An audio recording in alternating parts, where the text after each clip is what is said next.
اچانک ایک طرف سے ایک لڑکی نمودار ہوئی اور قبل اس کے کہ میں اس کی شکل دیکھ پاتا وہ میرے قدموں میں گر کر بے بسی سے رونے لگی۔ میں نے قدرے پریشانی سے صالح کی سمت دیکھا۔ اس نے سپاٹ لہجے میں لڑکی سے کہا، کھڑی ہو جاؤ۔ اس کے لہجے میں نہ جانے کیا تھا کہ میری ریڑھ کی ہڈی میں سنسناہٹ ہونے لگی۔ لڑکی بھی سہم کر کھڑی ہو گئی۔ میں نے اس کا چہرہ دیکھا۔ یہ چہرہ خوف، اندیشے اور غم کے سایوں سے سیاہ پڑ چکا تھا۔ چہرے اور بالوں پر مٹی پڑی ہوئی تھی۔ پیاس کے مارے ہونٹوں پر پپڑیاں جمی ہوئی تھیں اور وحشت زدہ آنکھوں میں خوف و دہشت کا رنگ چھایا ہوا تھا۔ کرب کی ایک لہر میرے وجود کے اندر اتر گئی۔ میں نے اس چہرے کو جب پہلی دفعہ دیکھا تھا تو بے ساختہ چشم بددور کہا تھا۔ گورا رنگ، کھڑا کھڑا ناک نقشہ، کتابی چہرہ، گلابی ہونٹ، نیلی آنکھیں اور گہرے سیاہ بال۔ خدا نے اس چہرے کو قدرتی حسن سے اس طرح نوازا تھا کہ زیب و زینت کی اسے حاجت نہ تھی، مگر آج یہ چہرہ بالکل بدل چکا تھا۔ ماضی کا جمال روز حشر کے حزن و ملال کی تہ میں کہیں دفن ہو چکا تھا۔ سراپا حسرت، سراپا وحشت، سراپا اذیت اور مجسم ندامت۔ یہ وجود کسی اور کا نہیں، میرے چہیتے بیٹے جمشید کی بیوی اور اپنی بڑی بہو ہما کا تھا، جو حسرت و یاس کی ایک زندہ تصویر بن کر میرے سامنے کھڑی تھی۔ ابو جی مجھے بچا لیجئے، میں بہت تکلیف میں ہوں۔ یہاں کا ماحول مجھے مار ڈالے گا۔ میں نے ساری زندگی کوئی تکلیف نہیں دیکھی، مگر لگتا ہے کہ اب میری زندگی میں کوئی آسانی نہیں آئے گی۔ اللہ کے واسطے مجھ پر رحم کیجئے، آپ اللہ کے بہت محبوب بندے ہیں، مجھے بچا لیجئے۔ یہ کہتے ہوئے ہما ہچکیاں لے کر رونے لگی۔ جمشید کہاں ہے؟ میں نے ڈوبے ہوئے لہجے میں دریافت کیا۔ وہ یہیں تھے، وہ بھی آپ کو ڈھونڈ رہے ہیں، مگر یہ اتنی بڑی جگہ ہے اور اتنے سارے لوگ ہیں، کسی کو ڈھونڈنا ناممکن ہے۔ ان کا حال بھی بہت برا ہے۔ وہ مجھ سے بہت ناراض تھے۔ انہوں نے ملتے ہی مجھے تھپڑ مار کر کہا تھا کہ تمہاری وجہ سے میں برباد ہو گیا۔ ابو میں بہت بری ہوں، میں خود بھی تباہ ہو گئی اور اپنے خاندان کو بھی برباد کر دیا۔ پلیز مجھے معاف کر دیں اور مجھے بچا لیں۔ اللہ کا عذاب بہت خوفناک ہے، میں اسے برداشت نہیں کر سکتی۔ ہما فریاد کر رہی تھی اور اس کی آنکھوں سے آنسوؤں کی لڑیاں بہہ رہی تھیں۔ میرے دل میں پدری محبت کا جذبہ جوش مارنے لگا۔ وہ بہرحال میری بہو تھی، مگر اس سے پہلے کہ میں کچھ کہتا، سہلے اسی سپاٹ لہجے میں بولا، یہ بات تمہیں دنیا میں سوچنی چاہیے تھی ہما بی بی۔ آج تمہاری عقل ٹھکانے آ گئی ہے، مگر یاد ہے دنیا میں تم کیا تھیں؟ تمہیں شاید یاد نہ آئے، میں یاد دلاتا ہوں۔ یہ کہتے ہوئے صالح نے اشارہ کیا اور یک لخت ایک منظر سامنے نظر آنے لگا۔ یہ جمشید اور ہما کا کمرہ تھا۔ مجھے لگا میرے ارد گرد کا ماحول غائب ہو چکا ہے اور میں اسی کمرے میں ان دونوں کے ہمراہ موجود ہوں اور براہ راست سب کچھ دیکھ اور سن رہا ہوں۔ جمشید، اب میں اس ملک میں نہیں رہ سکتی، اب ہمیں کسی ویسٹرن کنٹری میں شفٹ ہو جانا چاہیے۔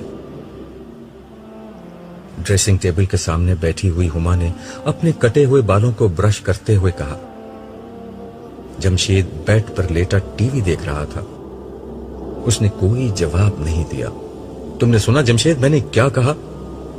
یس، میں نے سن لیا، لیکن میرا پورا خاندان یہاں ہے، میں انہیں چھوڑ کر کیسے جاؤں؟ بالکل ویسے ہی جیسے تم ان کا گھر چھوڑ کر میرے ساتھ الگ ہو چکے ہو۔ یہاں کی بات اور ہے، میں ہفتے میں ایک دفعہ جا کر ان سے مل تو لیتا ہوں، دوسرا یہ کہ فورن ٹرپ تو ہم ہر سال ہی کر لیتے ہیں، پھر ہمیں باہر شفٹ ہونے کی کیا ضرورت؟ نہیں، اب بچے بڑے ہو رہے ہیں، میں چاہتی ہوں کہ ان کی پرورش باہر ہی ہو۔ لیکن میں یہ چاہتا ہوں کہ میرے بچے میرے ماں باپ کی صحبت کا فائدہ اٹھائیں. میں تو اپنے ماں باپ کی نیکی کا کوئی حصہ نہیں پا سکا، لیکن کم از کم میری اولاد تو نیک ہو.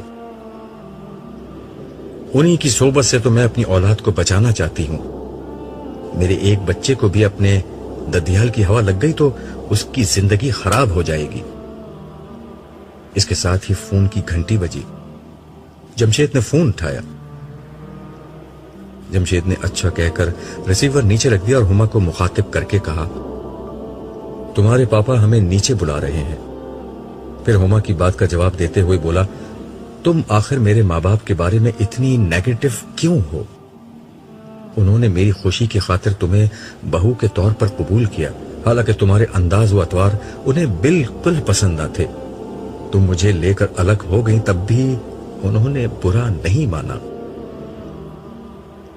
بس رہنے دو، ہما تنک کر بولی. انہیں میرے انداز و اطوار ناپسند تھے، مگر تم میرے عشق میں دیوانے ہو رہے تھے، اس لیے انہوں نے مجبوراً تمہیں مجھ سے شادی کی اجازت دی. تم ان سے الگ ہو کر یہاں زیادہ اچھی زندگی گزار رہے ہو، پاپا کے بزنس میں شریک ہو، کروڑوں میں کھیلتے ہو. جمشید، مجھ سے شادی کر کے تم سراسر فائدے میں رہے ہو، تم نے کوئی نقصان نہیں اٹھایا. پتہ نہیں کیوں تمہاری باتیں سن کر کبھی کبھی ابو کی یاد آ جاتی ہے کہ نفع و نقصان کا فیصلہ آخرت کے دن ہوگا. یار، یہ فضول مذہبی باتیں ختم کرو، مجھے ان سے چڑ آتی ہے. کوئی قیامت وغیرہ نہیں آنی، لاکھوں برس سے دنیا کا سسٹم ایسے ہی چل رہا ہے. If you are smart, powerful and wealthy, you are the winner. All others are losers and idiots. And you know, this judgment day talk is nothing but rubbish. ویسے for your kind information, میرے پاپا نے اپنے پیر صاحب سے یہ guarantee لے رکھی ہے کہ قیامت میں وہ انہیں بخشوا دیں گے. ان کو بہت پیسہ دیتے ہیں میرے پاپا. ہاں، جس طرح ناجائز منافع خوری، قانون کی خلاف ورزی اور دیگر حرام ذرائع سے پیسہ کماتے ہیں، اس کو کہیں تو پاک کرنا ہوگا. مجھے سب معلوم ہے تمہارے پاپا اور چودھری مختار صاحب کئی بزنس میں پارٹنرز ہیں اور 2 نمبر کے ہتھ کنڈوں سے پیسہ کماتے ہیں. اچھا، اتنا ہی حلال حرام کا خیال ہے تو چھوڑ دو پاپا کا بزنس. بزنس تو چھوڑ دوں، مگر تمہیں کیسے چھوڑوں؟ مجھے معلوم ہے کہ اس کے بعد جاب کرنے سے نہ تمہارے خرچے پورے ہوں گے اور نہ میں تمہارا لیونگ سٹینڈرڈ مینٹین کر سکوں گا. تمہارے عشق نے مجھے کہیں کا نہ چھوڑا، وگرنہ میں جس خاندان سے ہوں وہاں حلال اور حرام ہی سب کچھ ہے. اسی لیے اتنی مڈل کلاس زندگی گزار رہے ہیں وہ لوگ. اچھا ہوا تم میرے ساتھ آ گئے، وگرنہ اپنے بھائیوں کی طرح موٹر سائیکل پہ گھومتے یا 800 cc گاڑی چلاتے اور کسی فلیٹ میں سڑی ہوئی زندگی گزار کر مر جاتے. زندگی اچھی گزاریں یا بری، مرنا تو ہمیں ہے. پتہ نہیں آخرت میں ہمارے ساتھ کیا ہوگا. بے فکر رہو، کچھ نہیں ہوگا، وہاں بھی ہم ٹھاٹ سے رہیں گے. میرے پاپا کے پیر صاحب کے سامنے تو تمہارے اللہ میاں بھی کچھ نہیں بول سکتے. کلمہ کفر تو مت بکو. اور اللہ میرا کہاں رہا ہے؟ جب میں اللہ کا نہیں رہا تو وہ میرا کیسے رہے گا؟ یہ جملہ کہتے ہوئے جمشید کا لہجہ بھر رہ گیا اور اس کی آنکھوں میں نمی آ گئی، مگر ہما اس کے بہتے ہوئے آنسوؤں کو نہیں دیکھ سکی. اس کا سارا دھیان آئینے کی طرف تھا. اب وہ اپنے میک اپ سے فارغ ہو چکی تھی، اس لیے ڈریسنگ ٹیبل کے سامنے سے اٹھتے ہوئے بولی، اچھا چھوڑو یہ فضول باتیں، نیچے چلو، پاپا انتظار کر رہے ہوں گے. صالح نے دوبارہ اشارہ کیا اور منظر ختم ہو گیا، لیکن ساتھ ہی ہما کی ہر امید کو بھی ختم کر گیا. صالح نے اسی صفاقی اور قاتل لہجے میں سختی کے ساتھ کہا، تم نے دیکھا؟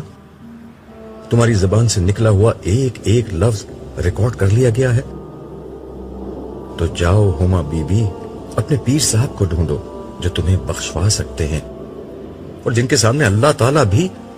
صالح نے جملہ ادھورا چھوڑ دیا مگر ہما کے الفاظ دہراتے وقت اس کے لہجے میں جو غضب آ گیا تھا اس سے میں خود دہل کر رہ گیا. ہما بھی بری طرح خوفزدہ ہو گئی.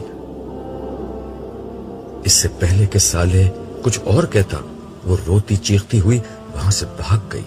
اللہ اللہ اللہ اللہ اللہ اللہ